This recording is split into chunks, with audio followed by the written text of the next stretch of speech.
Yes sir. तो अब हमने तो अभी तक जो सीखा उसके अनुसार डिटर्मिनेंट कैसे सॉल्व करते हैं, और ये देख लिया कि अच्छा किसी भी रो के अलाउंड सॉल्व कर ले वैल्यू वही आनी। अब यहां से प्रॉपर्टीज पे हम फोकस करते हैं। तो प्रॉपर्टीज में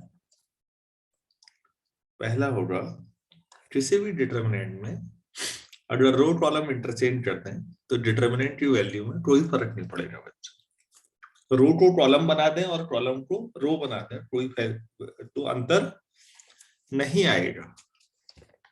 क्या कहा, ये समझ में आया?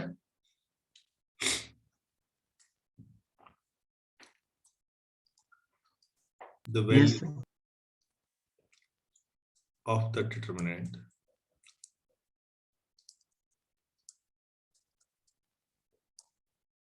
remains unchanged,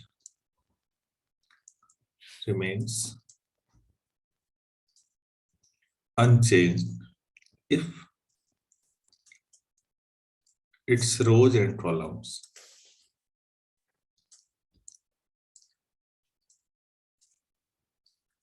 are interchanged.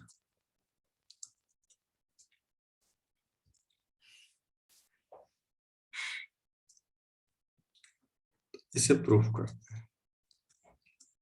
ये प्रूफ करना आना चाहिए, है ये बच्चों जैसा। देखिए प्लीज, मैं कोई डिटर्मिनेंट मानता हूं, delta equal to A1 B1 C1 A2 B2 C2 A3 B3 C3। तो बच्चों डेल्टा निकाल सकते हैं आप? Yes sir. इधर देखिए, मैं आप ही से एक्सपेक्ट कर रहा हूं। मैं अगेन अब मैं डेल्टा 1 ले रहा हूं ऐसा। देखिए प्लीज, पहला रो क्या था? A1 B1 C1। अब मैं उसको पहला कॉलम मान लेता हूँ, A1 B1।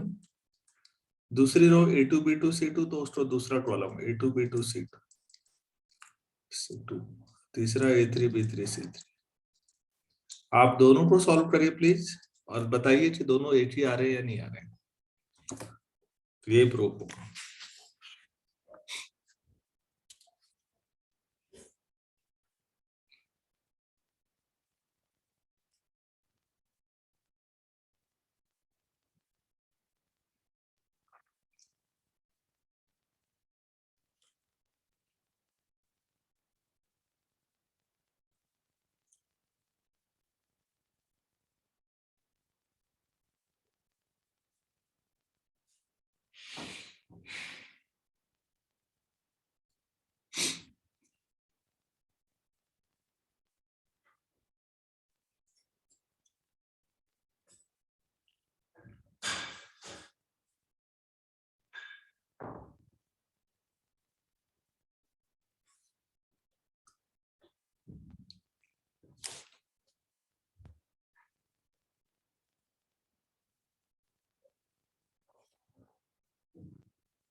आ रहा है नहीं आ रहा? देखो यार,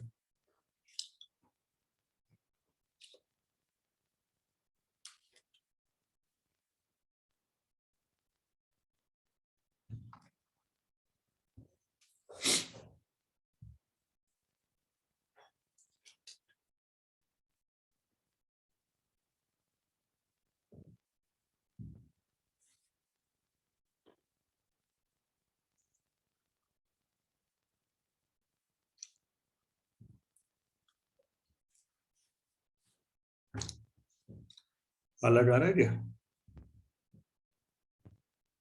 नहीं सर।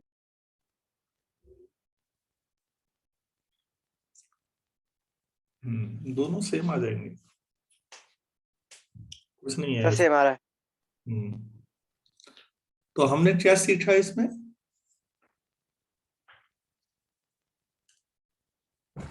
सॉल्व वैसे ही करना है एज यूजुअल, जैसे करते आ रहे हो। दो अलग अलग डिटर्मिनेंट मान लो, इनको सॉल्व करो, फाइनली सेम आता है। फिर आप ऑब्जर्व करेंगे कि इसमें रो कॉलम इंटरचेंज करने से कोई फर्क नहीं पड़ा।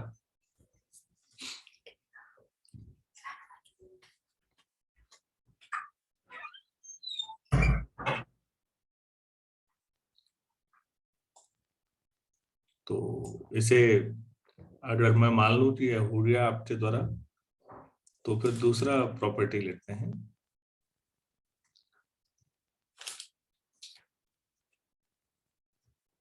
Property second, if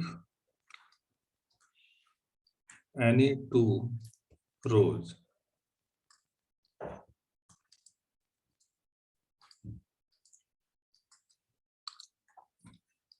of a determinant are interchanged,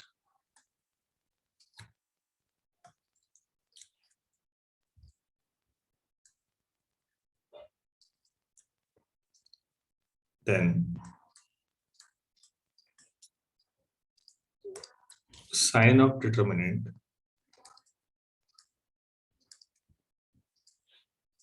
changes.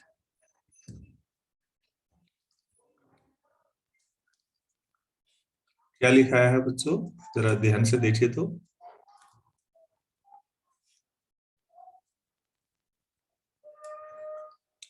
अगर किसी डिटरमिनेंट की कोई दो रो आपने इंटरचेंज कर दी, इंटरचेंज और पहले वाले में अंतर था बच्चों। पहले वाले में सारी रो को सारा कॉलम बना दिया गया था। पहले वाले में क्या था, सब सारी रोज इंटरचेंज करके क्या बना दिया गया था, सर कॉलम्स। यहाँ क्या है ध्यान दीजिए, मैं इसे लिख देता हूँ। मान लो ये है A1 B1 C1 A2 B2 C2 A3 B3 C3। अगर मैं, अब आप इसको सॉल्व करेंगे, प्लीज ध्यान दीजिए, मैं आपसे पूरा आप करेंगे। अब क्या लिखा हुआ है समझो पहले। कोई भी दो रो को इंटरचेंज कर दो, तो मैंने पहली तीसरी रो इंटरचेंज कर देता हूं, तो तीसरी रो पहली बना दी A3 B3 C3, और दूसरी ऐसी रही A2 B2 C2, और ये बना दिया A3 A1 B1 C1। ये कहना ये चाह रहे हैं, इसको मान लीजिए डेल्टा वन। तो जो प्रॉपर्टी में कहा यह गया है कि जो डेल्टा वन आएगा वो माइनस टाइम्स डेल्टा आएगा, उसका साइन चेंज हो जाएगा, वैल्यू वही रहेगी, साइन चेंज होगा। क्या यही लिखा हुआ है? Yes sir. ध्यान से देखिए, कोई भी दो रो को इंटरचेंज कर लीजिए आप, कोई भी दो रो, तो पहले वैल्यू निकालिए और इंटरचेंज करने के बाद निकालिए।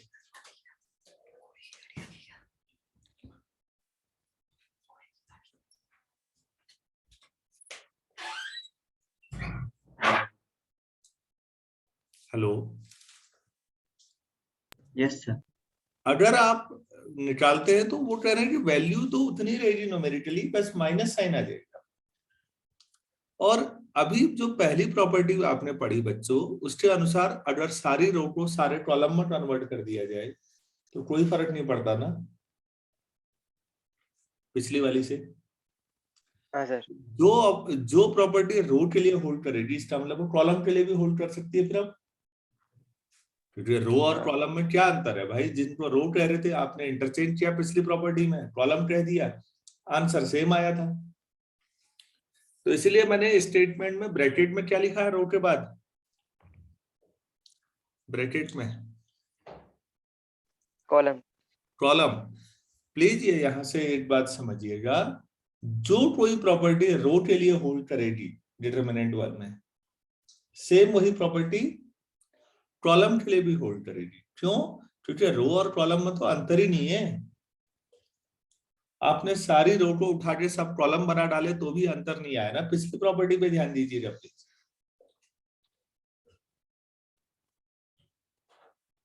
अरे भाई समझ पा रहे हो क्या कह रहा हूं? हाँ सर।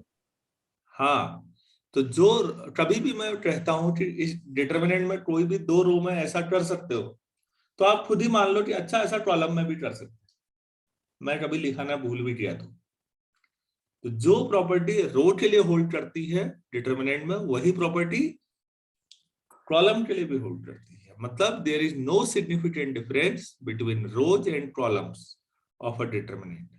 क्या ये लाइन क्लियर है? यस हाँ सर। सर। ठीक, तो बच्चों में ये कॉलम वाला तो आगे टू अब मैं नहीं समझाऊंगा, स्टेटमेंट में हर बार रो लिख दिया तो कॉलम खुद ही समझना है। अभी क्या कह रहे हैं, अभी ये कह रहे हैं कोई भी दो रो इंटरचेंज कर दो, कोई भी दो। मैंने पहली तीसरी कर दी, आप पहली दूसरी भी कर सकते हैं, आप दूसरी तीसरी भी कर सकते हैं, कोई अंतर नहीं है, उतना ही आएगा सॉल्व करके, बस माइनस टाइम्स आएगा। इसे आप चेक कर सकते हैं या नहीं, खुद ही सोचिए। तो अगर एग्जाम में 4 नंबर का सवाल आ जाए तो प्रूफ कर सकते हो भाई? हाँ सर। अच्छा हाँ जी, सर। ठीक है, इसे आप खुद करेंगे तो ज्यादा अच्छा रहेगा। आप लोगों के पास एनसीईआरटी होंगी, उनमें सब में लिखा हुआ है ये प्रॉपर्टी, आप उसे देखिएगा। मैं प्रॉपर्टी के बजाय एक सवाल दे देता हूं आपको, देखिए। डेल्टा है 2 - 3 5 6 0 4 1 5 - 7। अच्छा, डेल्टा 1 जो है 2 - 3 5 1 5 - 7 6 0 4। प्लीज डेल्टा और डेल्टा 1 दोनों निकाल के देखिए, तो बताइए मुझे कितना कितना आ रहा है।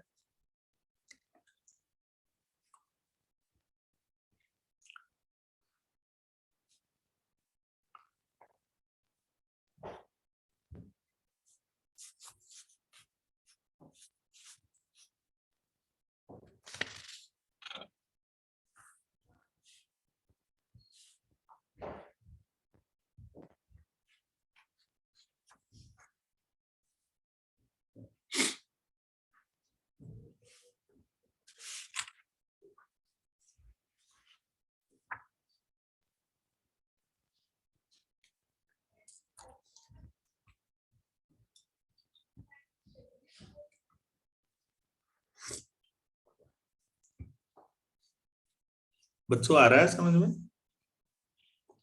हाँ सर, सॉल्व हो रहा है। चलिए करिए करिए।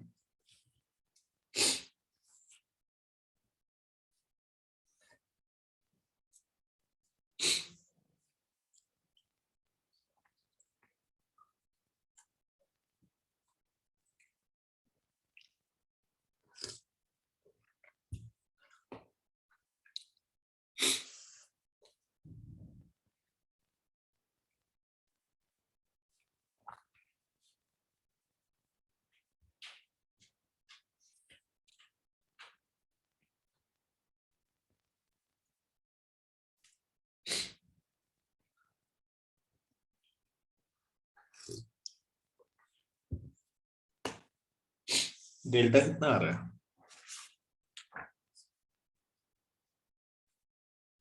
सर -22 -20 2। -28 -28 आ आ रहा रहा है। हाँ सर, -28 आ रहा है डेल्टा। है। अब डेल्टा 1 तो +28 आ जाएगा। +28 है।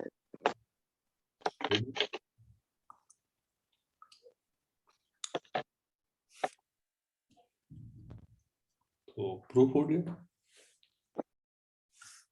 चलिए नेक्स्ट प्रॉपर्टी पे बात करते हैं, ये समझ में आ गया तो।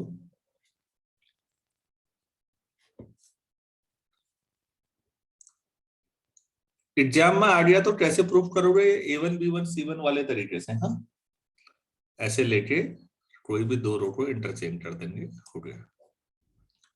नेक्स्ट प्रॉपर्टी क्या है? देखिए हमारे पास 6 प्रॉपर्टीज हैं, 3 हम आज कर लेते हैं, 3 हम नेक्स्ट क्लास में करेंगे। तीसरी प्रॉपर्टी पे ध्यान दीजिएगा प्लीज।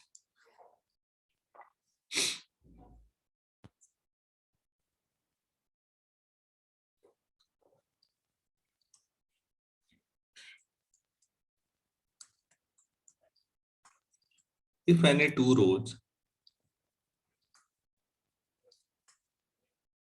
रोज लिखा है तो आप चाहे तो कॉलम्स को लिख सकते हैं। Of a determinant are identical.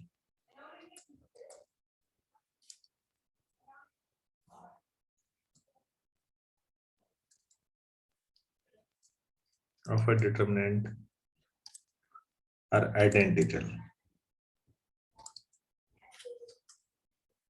then its value is 0.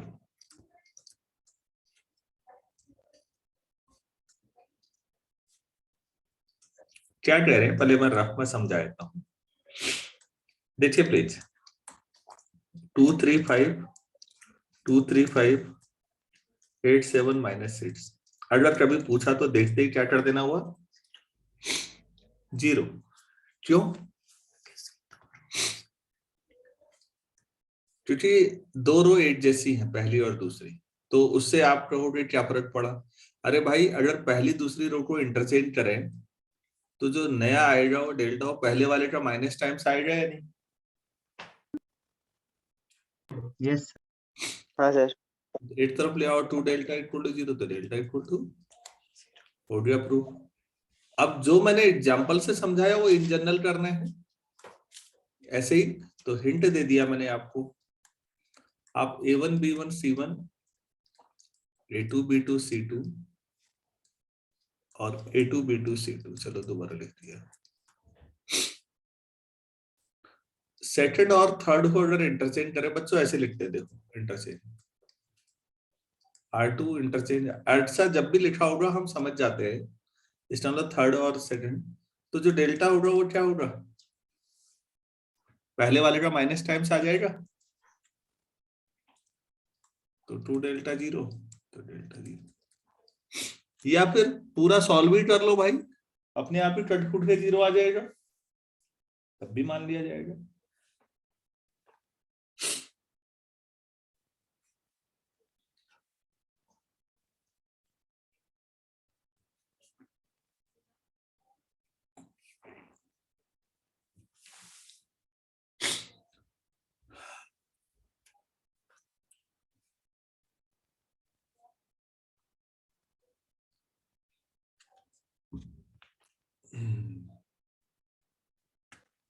Clear हो गया? 0 नहीं आया? हाँ सर। पूरा सॉल्व करो तब भी 0 आ जाएगा। नोट करके लिखिए,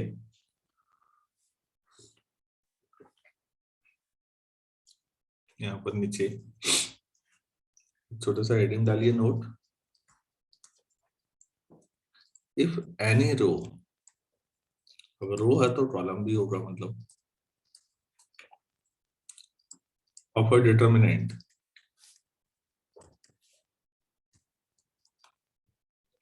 is 0,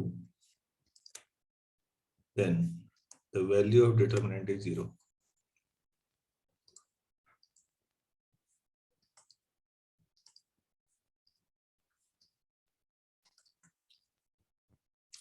अगर कोई रो 0 हो गए, रो 0 होने का मतलब पूरी रो हर एलिमेंट 0, तो वो 0 ही हुआ कर वैल्यू।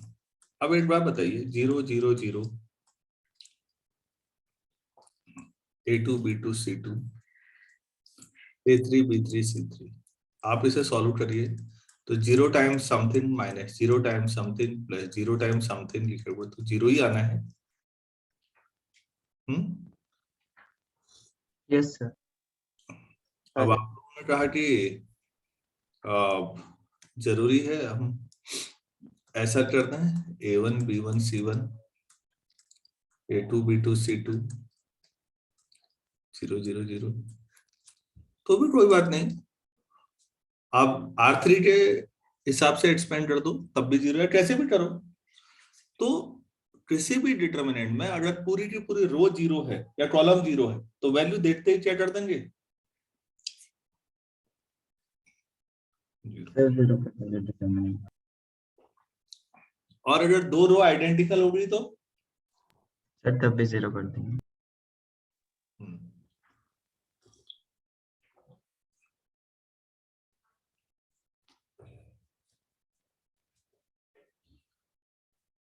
कोई दो रो इंटरचेंज कर दी तो सर नेगेटिव हो जाए। और सारी रो को सारा कॉलम बना दिया जाए तो सर सेम रहेगा।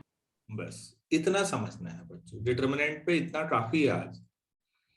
अब ये आपकी मेहनत है, आप कितना करते हैं, प्रैक्टिस करिए, किताब उठाइए हम लोग 12 जोड़ेंगे अब सुबह, तो 5 बजे मतलब 5 बजे। चलिए, thank you. Thank you sir.